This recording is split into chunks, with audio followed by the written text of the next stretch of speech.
Good morning. Happy Sunday. A bright day it is today. And we are talking about love. And in 1 Corinthians 13, we have all these things that Paul says, if we had them or if we did them, they would be worthless compared to love, or if they're done without love. So what have we got here? We've got prophetic powers. If we are prophets, if we are the ones who God uses to speak prophetic words to the church, and we do it without any kind of love in our life, it's not worth anything. We'll get prestige, just like the noisy gong or the clanging cymbal will be noticed, but it won't have that wonderful, deep, lasting effect. It won't gain us anything if we don't have love. Understand all mysteries. Wouldn't it be wonderful to understand all mysteries? What a thing to aim at. But if there's no love, it's not worth anything. All knowledge. And what about if I have all faith so as to remove mountains? Oh, how often we long for that, don't we? To have the faith to be able to pray for something impossible and see it come to pass. We've done that at times, haven't we? We've prayed for the impossible and it's come to pass. It's wonderful when it does. I remember last summer when we were able, as a small group, some of us from the church I belong to, we were able to meet in the open air as a small group. And we met on a Sunday morning at about, I think, 11 o'clock or 10:30 or something like that, for an hour. And the weather forecast for that Sunday morning was awful, and we'd said if it rained, we wouldn't meet. And Terry and I, in the morning, before the meeting, we prayed that it wouldn't rain till the end of the meeting. And we met under very dark clouds. The clouds came over. And as we reached the end of our meeting, and we came to pray, we felt the first drops of rain. And we had enough time to pray, get back in our cars, and then it rained heavily. It's only a small thing, but I believe that was an answer to prayer. If we have faith to move mountains, but have not love, I am nothing. Amazing.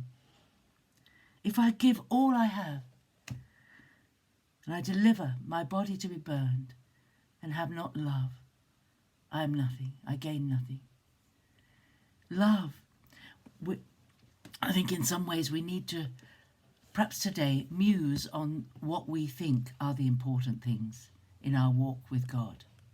What is the most important thing to you in your walk with God? Is it to have those moments when God gives you some special revelation and you pass it on? Is it those moments perhaps when you're privileged to pray deliverance for someone and see them set free? Perhaps it is when you pray for someone who perhaps can't conceive and they conceive. Perhaps it's when you pray for healing for someone that you know and love, and you see that healing come to pass. Perhaps you have a dream and you interpret it.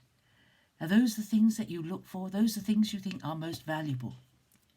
Let's have a rethink today, because to Paul, the most important thing, and he spent all of chapter 12 talking about how we're all united in a body and we all have our function and we all have our gifts and our anointings and they're all used to benefit each other, and that we should desire them.